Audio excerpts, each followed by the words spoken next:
네, 강프로입니다. 자, 두산에너빌리티 보겠습니다. 자, 오늘 1.6% 하락해서 끝났습니다. 이런 부분이 좀 아쉽긴 한데, 일단 비상계엄 이후에 그쵸, 급락하는 구간이 있었고 오늘까지도 1.6% 떨어졌습니다. 이런 부분이 일단락되고 약간 좀 시장이 안정화를 뛸 수 있는 그 상황을 어딜 보고 알 수 있느냐?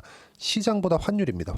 환율이 높아지면 높아질수록 외국인 투자자들의 이탈이 가속화되고 있는 거예요. 그러면 이런 부분들이 두산에너빌리티를 콕 찍어서 뭐 매도하고 그런 게 아니라 한국 시장을 팔고 나갑니다. 왜? 불안한 움직임이 계속되고 무엇보다 오너 일가의 그쵸? 즉 대주주들이 주가가 올라가는 걸 반기지 않기 때문에 그렇습니다. 그리고 자꾸 종이 장사를 해서 빼먹으려 그러죠. 그리고 이번에 두산에너빌리티 같은 경우에도 어떤 일이 나왔습니까? 뭐 다들 알잖아요. 사실상 이렇게까지 하락할 부분이 아니거든요.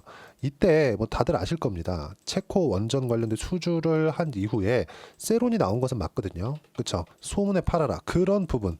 이걸 가지고 세론이라고 해요. 이 세론이 나온 것은 맞는데 이렇게까지 하락할 필요는 없었다는 거죠. 이게 왜 그래요? 이게 지배구조 때문에 그렇다. 그리고 나서 미국에 그쵸, 경기 침체를 들어갈 수 있다는 해프닝이 있었죠. 근데 그때 이후로 회복한 종목군들이 한국 시장에서 몇 안 됩니다. 지금 두산에너빌리티가 있고요. 그리고 삼성중공업 그쵸, 이런 종목군들처럼 뭡니까 이거 조선주도 전부 다 회복을 했습니다. 그리고 이 두 가지는 뭐예요? 트럼프 트레이드 그쵸, 트럼프가 한국 시장하고 손을 잡아야 되는 유일한 산업입니다. 원전, 그렇죠? 원전 그리고 조선 이 두 가지예요. 그리고 한국이 자체적으로 지금 하고 있는 바이오 쪽, 알테오젠이나 이런 종목군들이에요. 알테오젠을 포함해서 몇 개 있습니다. 삼성바이오로직스, 그리고 ST팜, 그리고 유한양행, 그리고 리가켄바이오 뭐 이런 종목군들이에요. 이런 종목군들 이 몇몇의 바이오들은 지금 한국 시장에 안 좋았을 때 마지막까지 강세를 보였었던 종목 중에 하나입니다. 근데 트럼프 트레이드 이제 1월 20일이면 트럼프 대통령 취임을 하죠. 그때 유일하게 한국에서 수혜를 받는 기업들 뭡니까? 두산에너빌리티를 포함한 원전, 그리고 삼성중공업, 조선, 그쵸? 그리고 뭐 많이 있죠. 하나오션이나 그런 쪽도 있으니까. 그럼 우리가 여기서 볼 수 있는 내용 딱 하나만 보자고요. 우리는 어떤 매매를 해야 되는가? 그쵸? 자, 정확하게 제가 이야기를 드릴게요. 두산에너빌리티가 지금 하락하고 있다. 이유는 하나예요. 비상계엄. 근데 비상계엄으로 인해서 정책 동력을 잃었다. 근데 그 정책 동력으로 인해서 뭐가 나왔습니까? 처음에 원전에 대한 부분을 다시 살리겠다. 그게 취임 당시에 했었던 이야기잖아요. 그럼 그때부터 두산에너빌리티가 좋았었는지를 한번 보자고요. 월봉으로 봅니다. 쫙 이렇게 해서 볼게요. 코로나 이후에 그쵸? 지금 2년 반 됐으니까 올라갔나요? 단기간에 이렇게 조금씩 등락을 보이는 이런 부분들이 있었지만 꾸준히 안 좋았어요. 그럼 한국 시장에 대한 모멘텀으로 인해서 두산에너빌리티가 이렇게 상승을 보였던 게 아니라는 겁니다. 이렇게 상승을 보인 게 아니라는 거예요. 이렇게 말씀하실 수도 있을 것 같아요. 여기가 뭐 체코 원전 관련된 뭐 그 내용이 있었고 이 내용은 대통령이 뭐 적극적으로 도왔기 때문이다 이렇게 보시는 분들이 있을 것 같은데 그게 아니라 SMR 있죠. SMR이 미국 뉴스케일 파워의 심볼입니다. 심볼. 이 SMR이 연초부터 엄청나게 강세를 보였습니다. 3배에서 4배 정도 올라갔어요. 지금까지 좋은 움직임을 보이고 있어요. 이게 왜 그럴까요? AI 시대가 오고 있기 때문에 그래요. 그러면 SMR은 원전을 설계하거든요. 그 설계를 어디서 만들어줘요? 두산에너빌리티. 한국 기업들이에요. 그럼 이것도 미국에서 뭘 해요? 중국 가가지고 지어달라 그러나? 그 불가능하죠. 지금 조선이 왜 강해요? 지금 조선 빅3가 한국에 있긴 하지만 그건 옛날 말이고 중국도 만만치 않습니다. 근데 미국의 뭐 군함을 건조하는데 중국에서 만들어 달라고 하나요? 그 자체 불가능하죠. 그러면 만들 수 있는 즉 반도체를 봤을 때 파운드리 산업이라고 하잖아요. 대만에. 그렇죠? 이 파운드리가 뭐냐? 미국에선 반도체 설계를 합니다. 이 설계도를 대만의 TSMC에 보내요. 그럼 TSMC에서 뭐예요? 이 설계도에 맞춰서 만들어줍니다. 근데 이게 미세화 공정으로 가다 보니까 뭐가 돼요? 파운드리에 대한 기술력도 엄청나게 뛰어나죠. 이게 지금 삼성전자가 완전히 밀린 거 아닙니까? TSMC가 다 잡았고. 그러니까 지금 이 설계하는 쪽하고 생산하는 쪽하고 구분을 지어서 봐야 된다. 근데 원전도 이런 식의 움직임이 나오고 있다. 설계하는 쪽에 대해서 뭐 엄청나게 잘하고 뭐 이런 것보다 SMR에 대한 구조는 그쵸? 흔히 얘기하는 왁구는 미국에서 짜고 이 내용을 가지고 와서 생산, 즉 만들어주는 역할을 하는 거죠. 이런 부분들이 앞으로 부각이 될 수 있는 겁니다. 이런 내용에 대한 기대감이 작용한 결과입니다. 그래서 시장이 엄청나게 안 좋은 구간별로도 그쵸? 여기 사실상 이거 참 이 그 지배구조 관련돼 가지고 뭐 분할합병 뭐 이런 내용이 아니었다면 이렇게까지 이 상황은 나오지 않았을 거예요. 8월달, 9월달 이렇게까지 나오지 않았을 겁니다. 근데 이 상황이 결국엔 나왔고 시장이 얼마나 안 좋았습니까? 10월달에도 11월달에도 많이 빠졌지만 10월달에도 시장 안 좋았거든요. 근데 그때 어때요? 반등을 한 이유가 이것 때문이다. AI 에너지 때문이다. 그렇죠? 그리고 지금 여러 가지 이야기들이 나오고 있습니다. 두산그룹에 대해서 이렇게 보면 분할합병 관련돼서 뭐 지배구조 자문위 두산 지배구조 개편안에 찬성 뭐 밑에 쭉 내려보면 뭐 박상현 두산에너빌 이 박씨 참 이 새끼들 두산에너빌 대표 밥캣 분할합병으로 본연의 사업 집중한다. 뭔 개소리예요 이게. 아니 보세요. 두산에너빌 사업 개편 주주 지지호소. 아니 제가 그냥 딱 잘라서 말씀드릴게요. 밥캣은 두산에너빌리티에 붙어 있다고 하더라도 두산에너빌리티가 주가가 올라가는데 큰 역할을 하지 못할 겁니다. 왜 그러냐면 주식 시장에서 주가가 올라가는 건 성장을 담보해서 올라가는 거예요. 너네가 돈을 지금 얼마를 벌고 있구나. 근데 지금 주가 얼마네? 이렇게 해서 저평가를 따지는 게 아니라 앞으로 1년 뒤, 2년 뒤, 3년 뒤에 너네가 돈을 10을 벌 수 있네.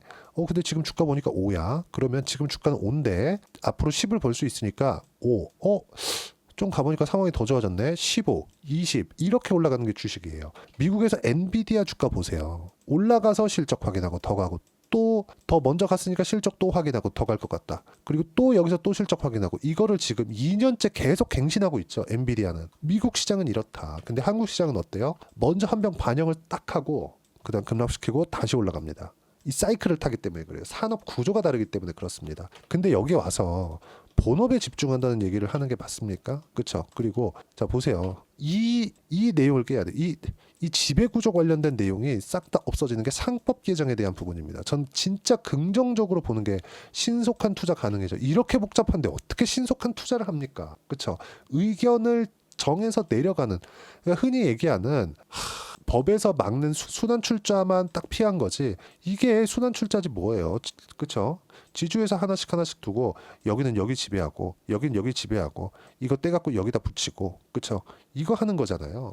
존속법인 신설법인 이게 얼마나 참 그지 같은 짓입니까? 그렇죠? 지금 이게 어떤 거냐면 밥캣에서는 돈을 벌고 두산 로보틱스는 두산에서 키우고 싶은데 근데 돈을 이 현금 창출 능력이 있는 두산 밥캣은 성장 산업이 아니니까 이거 따로 떼가지고 한다고 해도 주가 안 올라가거든요. 그러니까 이 두산 이 새끼들은 여기서 두산 로보틱스에다가 밥캣 딱 붙여놓고 현금 창출 능력을 가지고 두산 로보틱스로 종이 장사를 이미 한 번 했는데 또 한 번 더 하고 싶은 거예요. 두산 에너빌리티는 그쵸 이미 고착화됐거든요. 이런 겁니다. 아니 이거 계속해서 그 종이 장사할 생각만 하는 거지 지금 이래서 되겠냐고요. 그리고 글로벌 원전 확대로 4억 개의 전망. 그러면 신속한 투자 가능해진다. 이게 뭔 소리입니까? 그래 신속한 투자를 하려면 두산에너빌리티 밑에서 밥캣이 위쪽으로 바로 배당으로 돈을 올려주면 되잖아요. 두산에너빌리티에. 그러면 신속한 결정을 할 게 뭐가 있어요. 그러니까 지금 반대하는 건데 여기서 뭐 분할합병으로 본연의 사업 집중한다. 헛소리 중에 이런 헛소리가 없다. 그렇죠? 그리고 이런 부분을 전 사실상 긍정적으로 보는 게 지금 뭐 비상계엄이니 뭐니 하면서 조금 혼란스러운 시기이긴 하지만 뭐가 나왔습니까? 상법 개정에 대한 코멘트가 민주당 쪽에서 나왔고 그리고 나서 재계에서 반대 성명을 발표하고 있죠. 왜 그럴까요? 될 것 같거든 뭔가. 이런 부분들이 된다고 생각을 합니다. 그리고 저는 한국 시장에서 이런 부분이 있었을 때 밸류를 다시 받는다고 생각을 합니다. 뭐 굉장히 싼 종목군들이 많이 올라간다 이런 게 아니라 앞으로 좋아질 만한 내용들이 뭐가 나와요? 상승할 수 있는 내용들. 즉 추세를 유지하고 있는 기업들 위주로 강세를 보일 수 있는 부분이 나올 겁니다. 그리고 지금 하락하고 있는 부분은 우리가 원전을 볼 때 딱 트럼프만 믿으면 될 것 같아요. 트럼프랑 머스크. 이 딱 둘만 믿으면 될 것 같아요. 왜 그러냐면 윤석열 대통령 때문에 이 주가가 올라간 게 아니라고 제가 아까 전에 장기 차트를 보고 이야기를 드렸죠. 이건 단순히 AI 에너지에 대한 기대감입니다. 그리고 SMR의 상승세만 보고 그리고 이걸 이끌고 가는 앞으로 이끌고 가는 트럼프 그리고 머스크만 딱 보면 될 것 같아요. 일론하고 이렇게 딱 둘만 보면 될 것 같습니다. 이것에 대한 기대감 충분히 우리는 가져야 된다고 생각을 하고 무엇보다 트럼프는 화석연료를 계속해서 써야 된다고 이야기를 하고 있지만 그럼 이것도 어느 정도 수혜를 받을 수 있고 일론은 친환경 수혜 그 친환경 사업을 계속해서 하고 있죠. 그렇죠. 그리고 원전에 대한 그 지지 표명을 계속 해왔습니다. 이런 부분들이 앞으로 작용이 될 겁니다. 그러니까 지금 나오는 비상계엄 이후에 뭐 정책 동력을 잃었다 이럼으로 인해서 나오는 이 하락은 매수 기회가 될 수 있지만 우리가 확인하고 매수를 하자. 그리고 매수하는 그 실시간 타점을 제가 여기 소통방에서 무료로 공유를 합니다. 오늘 같은 경우에도 제가 뭐 비상계엄 이후에 조금 아슬아슬하다는 시황 내용을 전달해 드렸어요. 이 구간에서 뭐 바로 매수를 해야 되는 이런 이야기는 아닙니다. 제가 이쪽 구간에서도 확인하면 매수한다, 확인하면 매수한다, 확인하면 매수한다 계속 이야기를 했거든요. 고가에 임박해 있기 때문에 그쵸. 그리고 누구도 생각을 못했지 않겠습니까? 아니 미국 대통령도 몰랐다는데 우리가 그거 어떻게 알겠어요, 그쵸? 그래서 이런 부분들에 맞춰서 뭘 해야 됩니까 우리가? 확인하고 매수하는 구간은 반드시 만들어야 되고 이런 부분을 소통방에서 하나하나 이야기를 드리고 있습니다. 쭉 보시면 오늘 같은 경우에도 그래요. 환율이 안정이 돼야 된다는 부분들 제가 먼저 이야기를 드렸죠. 그리고 비상계엄 영향으로 시장이 안정되는 데까지 1, 2주 늦춰지지 않을까 이렇게 판단을 하고요.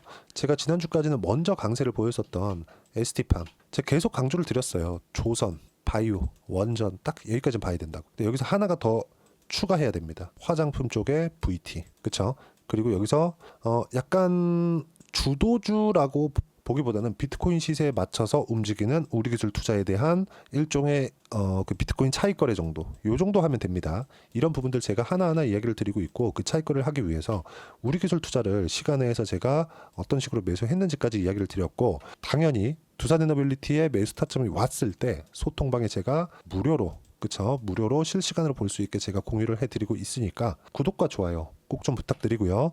제가 입장 링크를 공유해 드릴 수 있게 010-8713-1916으로 구독이라고 문자 보내주시면 소통방 입장 링크 순차적으로 공유를 해드리도록 하겠습니다. 자 그리고 어떤 식으로 매매를 해야 되는지 그쵸? 그 부분에 대해서 이야기를 드렸고 결과를 한번 볼게요. 제가 아까 전에 차익거래 관련된 이야기 드렸죠. 비트코인 시세에 맞춰서 그랬을 때 이렇게 나오는 겁니다. 비트코인 가지고 있고 우리기술 투자가 급등락을 할 때 내가 그 구간에서 매매를 하는 겁니다. 비트코인은 지금 앞으로도 추가적으로 올라갈 겁니다. 트럼프 때문에 머스크 때문에. 그리고 이런 부분들에 맞춰서 비트코인은 더 올라가고 우리 기술 투자가 빠질 때 차익 거래를 볼 수 있는 요 정도의 폭이 생기거든요. 근데 이게 작은 폭이 아니에요. 막 30%, 40% 이렇게 됩니다. 보세요. 그쵸? 이렇게 수익이 나고 있다. 이 내용들을 소통방에서 그쵸? 하나하나 실시간 타점으로 이야기를 드리고 있으니까 구독과 좋아요 눌러주시고요. 당연히 두산에너빌리티의 실시간 타점도 제가 나오는 즉시 함께 공유를 해드리도록 할 테니까 여기 입장 링크를 받아볼 수 있게 010-8713-1916으로 구독이라고 문자 보내주시면 소통방 입장 링크 순차적으로 공유를 해드리도록 하겠습니다. 자 그리고 어떤 식으로 주도주를 잡아야 되는지 그 이론적인 부분은요. 두산에너빌리티의 단기 보유 전략 단기는 2주입니다. 2주 동안 내가 어떻게 수익 전환 시켜야 되는가 이 내용이고요. 그러려면 즉 주도주를 잡기 위해선 가격에 대한 이해 필요하겠죠. 이 두 가지 내용을 함께 준비를 해놨고 이거 무료로 진행하고 있으니까 구독과 좋아요 꼭 좀 부탁드리고 010-8713-1916으로 두산에너빌리티라고 문자 보내주시면 단기 가격 전략 함께 공유해드리도록 하겠습니다. 참 비상계엄이라는 초유의 사태가 터졌는데 두산에너빌리티가 상승하는 이유는 윤석열 대통령 때문이 아닙니다. 단순히 한국 시장이 이런 내용에 좀 민감해서 나오는 변동성이니까 어떻게 잡아야 되는지 그 부분에 대해서 이야기를 드린 거고 실시간 내용이 필요하니까 소통방에 와서 보시면 됩니다. 자 그리고 어려운 시기가 거의 다 지나가고 있다고 저는 생각을 합니다. 연말이나 연초가 됐을 때. 근데 많이 빠진 종목에서 시세가 나오진 않을 거예요. 근데 그런 종목을 어떤 이 종목을 잡아야 되는지 그리고 시장이 회복하는 과정에서 종목을 뭐를 잡는지에 따라서 상황이 완전히 바뀔 거기 때문에 제가 연말이나 연초에 무슨 종목을 잡는지 딱 한 종목만 준비를 해놨으니까 영상 끝까지 시청하시고요. 모든 분들이 성공 투자하셨으면 참 좋겠습니다. 네, 4분기가 돼도 시장의 회복세가 나오지 않고 있습니다. 미증시는 계속해서 좋은데 한국 시장은 어려운 구간이 계속됩니다. 이 가운데서도 영상을 끝까지 시청해 주시는 분들을 위해서 제가 4분기 그리고 25년 1분기까지 주도할 수 있는 주도주를 준비를 해왔습니다. 같이 공유를 해드릴 거고요. 이런 부분들을 제가 계속 같이 매매를 하고 있습니다. 자 내용 보시면 1분기와 2분기 그리고 1분기부터 3분기 지금까지도 강세를 보이고 있는 알테오젠과 같은 종목군들 다 제가 매매를 해왔었던 종목군들이고요. 최근까지도 매매를 같이 해오고 있습니다. 자, 저는 가장 투명하게 공개를 하고 있죠. 제가 매매하는 내용들을 다 오픈을 해서 이야기를 드리고 있습니다. 실제 제 계좌 수익률들이고요. 이런 부분들을 어떤 식으로 내는지를 이해하고 파악해야 되는 게 중요합니다. 자, 내용 보시면 HLB 어떻습니까? 상승하는 구간에 매매한 결과 31.9%의 수익 구간 1월 달입니다. 그쵸? 이걸 제가 5월 달까지 매매를 꾸준하게 해왔고 마지막 매매는 6월 달에 끝냈습니다. 하한가 두 방을 피하고 다시 마지막에 그쵸? 20% 정도 수익 구간까지 이 부분들 더 확인시켜 드릴게요. 알테오젠 같은 경우에는 여기 5월과 6월 달에 매매한 내용인데 매수 타점을 2번 잡았죠. 그리고 매도를 4번 잡은 결과 33%의 수익 구간 한 군데에서만 이렇게 나온 거고, 이 부분을 다시 한번 확인해 보면, 자, 알테오젠을 한번 쳐보겠습니다. 알테오젠 딱 쳐보면 제가 여기 2월과 3월 달, 그리고 5월과 6월 달, 그리고 9월 달까지 매매 구간을 꾸준하게 만들어 왔죠. 여기서 눌림목 구간을 한번 더 준다면 다시 매수 구간을 잡을 예정이지만, 지금은 4분기 그리고 내년 1분기까지 주도주가 어떻게 형성이 되는가, 그리고 어떤 종목을 잡아야 되는가, 그 부분이 중요하니까 그 부분에 대해서 이야기를 드리도록 하겠습니다. 자, 내용 보시면요, 이 내용을 모두 수렴하고 있어야 된다. 이 3가지 내용만 갖춰져 있으면 주식시장에서 나 혼자, 나 스스로도 꾸준하게 수익이 나는 주도주를 잡아낼 수가 있습니다. 자, 내용 보시면 8월 5일날 시장 폭락이 나왔죠. 미국의 경기 침체 우려감이 불거지면서 시장이 폭락이 나왔는데, 그 시장 폭락 구간 안에서도 가장 강했었던 업종이 뭔가, 이 부분을 체크를 해보셔야 되고요. 그리고 실적에 대한 부분은 미래가치가 들어가야 되지만 이건 너무 당연하게 들어가야 되는 겁니다. 미래가치가 좋아지는 부분. 근데 지금까지 실적이 좋으면 더 좋겠죠. 전 지금 당장의 실적은 그렇게 중요하게 보진 않는데, 이번에 준비해온 종목은 지난 3개년 연속 순수익이 증가했다는 점 주목해서 봐야 되겠고요. 그리고 가장 중요한 점, 수급이죠. 그래야 단기간에 수익을 낼 수 있겠죠. 이건 뭐냐, 저점 매집봉이 꾸준하게 나오고 있는가, 외국인들의 미친 매집이 나오고 있는가, 이런 부분인데, 이 종목이 뭐냐, 제가 이렇게 차트로 준비를 해왔습니다. 자, 내용을 간단하게 보셔야 돼요. 폭등 전에 꾸준하게 매집봉이 나오는가, 그리고 시장 폭락, 즉 시장보다 강한 움직임을 보이고 있는가. 여기가 8월 달입니다. 8월 달에 똑같이 폭락이 나왔지만 회복하는 과정에서 빠르게 회복 구간을 만들어냈죠. 제가 종목만 띡 던져 드리는 게 아니라 아까 전에 말씀드렸었던 대로 여기 소통방에서 어떻게 대응하는지, 그리고 어떻게 가격대를 잡아야 되는지, 이런 부분까지 제가 함께 공유를 해드리고 있으니까 이 내용 확인해 보시면 됩니다. 시장에서 강한 종목은 제가 모두 참여해서 매매를 하고 있다고 보시면 됩니다. 자, 그런데도 불구하고 제가 왜 15에서 30%냐? 구간별로 달라진다는 거죠. 그렇죠? 내가 정확하게 바닥에 잡아서 이쪽에서 팔고 나올 수 없다. 그렇기 때문에 이런 부분을 이해하는 부분이 필요합니다. 그렇기 때문에 제가 여기 소통방에서 책임감을 가지고 운영을 하고 있다는 점. 자, 그러면 이 내용이 1분기와 2분기는 HLB, 1분기부터 3분기까지는 알테오젠, 그리고 4분기부터 25년 1분기까지, 그렇죠? 이 종목을 준비해 왔으니까 받아가셔서 모든 분들이 수익을 내셨으면 좋겠고요. 이 내용은 여기 010-8713-1916으로 주도주라고 문자 보내주시면 제가 여기 소통방 초대와 함께 4분기 주도주 함께 공유를 해드리도록 하겠습니다. 시장이 너무 어렵습니다. 이 어려운 상황 속에서도 정말 꾸준하게 수익을 내기 위해서는 주도주 내용을 반드시 파악을 하셔야 되고, 이 주도주를 가지고 매매를 하시면 충분하게 수익 구간을 만들 수 있습니다. 허황되게 50%, 100% 이런 식으로 이야기 드리지 않습니다. 그리고 이 내용을 꾸준하게 내가 실현시켜갈 수 있는가, 이런 부분이 너무 중요합니다. 이 내용에 대해서도 제가 소통방에서도 이야기를 드리겠지만, 이 종목 딱 받아가셔서 한번 경험해 보시면 완벽하게 주도주 매매만 하실 수 있을 거니까, 이 내용 010-8713-1916으로 주도주라고 문자 보내주시면 제가 소통방 초대와 함께 주도주를 확인시켜 드리도록 하겠습니다. 타점이나 그런 부분까지 함께 제가 공유를 해 드릴 테니까 받아가셔서 충분한 수익 내셨으면 좋겠습니다.